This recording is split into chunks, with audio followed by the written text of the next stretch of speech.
Fibroid Awareness Month, and I wanted to tell you about how my fibroids are trying to nerf me and how I've been put into temporary menopause because the health system doesn't like to listen to black women.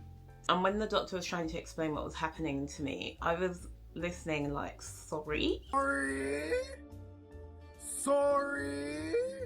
Because my belly was giving 5 to 6 months pregnant, it's got worse. Except for there's no baby, there's no gender reveal. So, it's just me, my fibroids. My fibroid baby. This is dead serious, by the way, but it's such a mess. And it's such a lonely and upsetting experience until you start looking and you realise how many other people are going through it. So I kind of wanted to tell you my experience so that you can look out for yourselves if you, or anyone else that's going through a similar experience. So I have fibroids, not one fibroid, many. I have up to 15. So basically what fibroids are, they're non-cancerous growths that can grow in or around the womb. Some people have them and don't even know, but for other people they can cause heavy bleeding, pain, bloating. In my case it was many fibroids. I've had so much.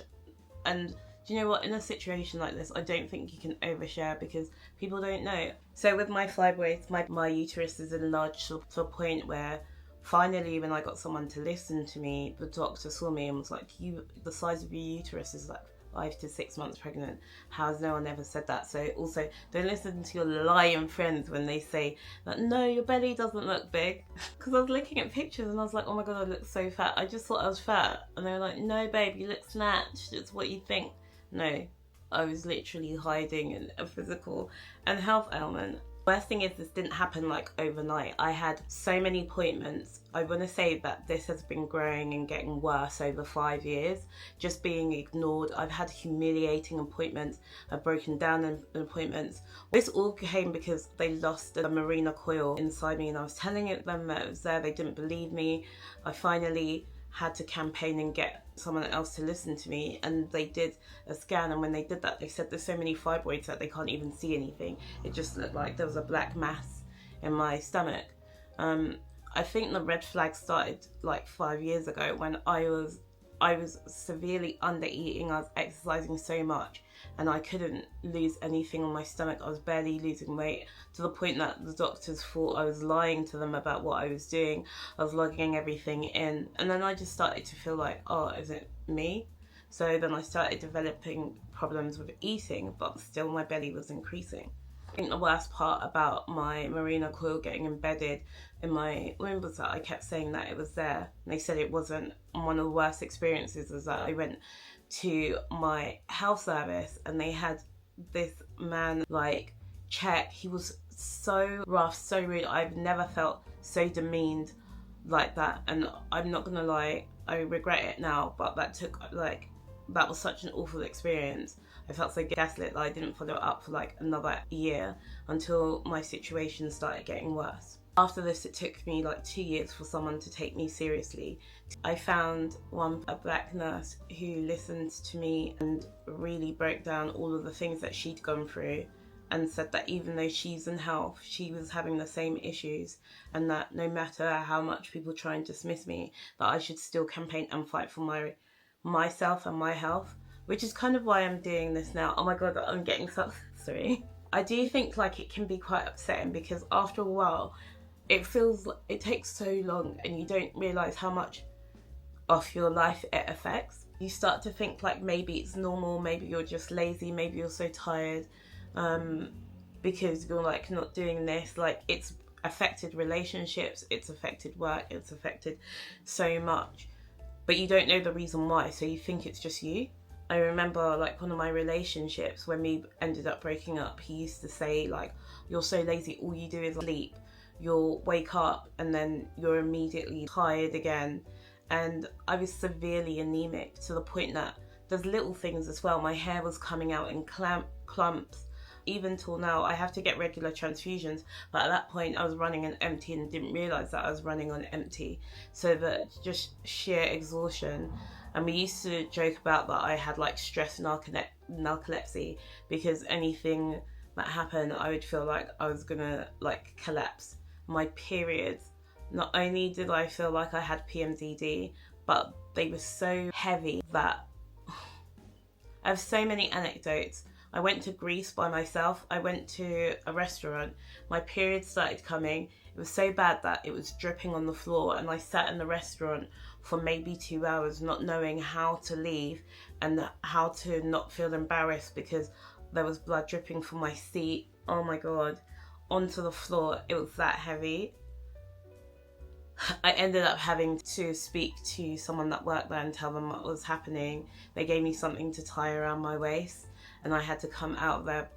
One of the most humiliating experiences. I'd go to the gym, and when I was lifting heavy weights, I'd get woozy and feel like I was gonna faint. There's just so many things, and like we can do a whole other conversation about like how you need to watch your iron. Me and the girlies, and I know people have done it before, like, oh, I'm just a low iron girlie, like it's a joke. But girl, please, let's be serious. When I tell you, like now, if we look now, my stomach basically, I've been going to the gym, I've been losing weight, but this is just getting bigger and bigger. And if you have a Ghanaian mum like mine, love her so much. But because they're so used to having a fibroids, it was just something that wasn't taken seriously, and then it just escalates and get bigger. When I try to eat normally, I throw up, which can also be embarrassing. But the fibroids press on my bladder, which means that I constantly feel like I need to go to the toilet, but I also need to drink more water. So we're just going back and forth with this. It got beyond my periods are heavy, and when I talk about how heavy my periods are, I had to wear disposable underwear, 10 to 15 tampons in a day. When I see those clips and I'm like, oh, a woman has like 2 teaspoons of blood. Not in this house, brain. And we're not even talking about the things that happened emotionally, the PMDD, not the depression, trying to function and have relationships with this diabolical. The anxiety and the depression and the loneliness that comes with this. Yeah, but I feel like there's a hope at the end of the tunnel. I just kind of wanted to talk about it because it's a thing that I can't express. I just feel like my body's failing me. It's hard to feel like your body's failing you sometimes, and you can't do things. It affects every part of my business. I have to be active. I started doing streaming, and ever since this has happened, it just affects so much of your life. It's horrible. I didn't realise how much medical dismissal affects your life. I had to come forward and do my own research and say, well, these are different options that we have. I also think Peter Nyong'o has done loads of like stuff talking about fibroids as well. I think her doing the visual of like how many fibroids were removed from her body as well is such a good like thing of context to get an idea of what that's like. Steps that have happened and what's happened so far is that we started with an ultrasound. We had to go transvaginally as well. That's when they realised that there was a lot of fibroids, but we didn't know how many there were, especially if we wanted to do surgery. So then I had to wait 4 to 5 months after that, them saying that they needed to do something urgent, and even that took ages for them to have an ultrasound. And that took 4 months to get a result back from that. From the ultrasound, they discovered how many fibroids there were, and they reported that it was very urgent, that we needed to do things. I've had to have transfusions as well. And what's happening is that every time I have a period, it's so heavy that I need to end up having more transfusions for my iron and being low in vitamin D. So we're trying to get our vitamins up as well. Because I struggle with eating as well, I have to change my whole diet to make sure I'm getting my vitamins and protein in until I do have the surgery. They agreed that I was going to start planning for surgery. We can't do keyhole because of how large the fibroids are, and this is the part that scares me the most, is I will need to have an open myectomy, and so I am on the list for surgery. They said it could take about 3 months. So in that appointment, they said that they would need to put me on give me a temporary menopause for about 3 months to shrink the largest fibroid, so protect the cavity because it's so large within the womb, to be able to perform the surgery safely. I was so hesitant. It's probably one of the scariest things that someone said to me to do. I did my research. I avoid medication where I can. I've tried to go the natural route as much as possible with this. I'm active. I do about 4 days a week of exercise. I try to watch what I eat as well, but this is just part of the process and it hasn't really helped with the fibroids. As well, there's a lot of misinformation and people that will target black women as well. Buy this, invest in this, or this guy prayed over my room and then all of a sudden I was doing backflips. Like, please, there's a certain element of not just trusting the health system blindly, but also recognizing that you need some assistance where you can. So currently I'm on this medication and I have all the symptoms of menopause. Oh my god, it's so funny, I'm getting hot flushes again. I cannot wait for this medication. I should be off this medication, it's horrendous. I can't sit here and pretend that I am fearless because the mood swings, I'm angry and horny. Sorry, it's real. The mood swings have been a lot.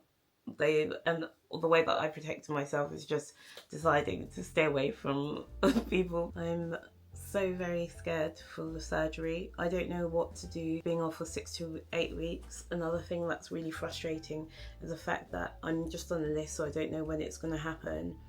And it means I won't be able to travel. It means I won't be able to work in the same way. I won't have anyone to help me at home. But it's necessary, so let's talk more about fibroids and women's health and all of that. Thank you for listening. If you want to know anything more about, or you've got any tips, anything, drop them below and keep that pussy popping.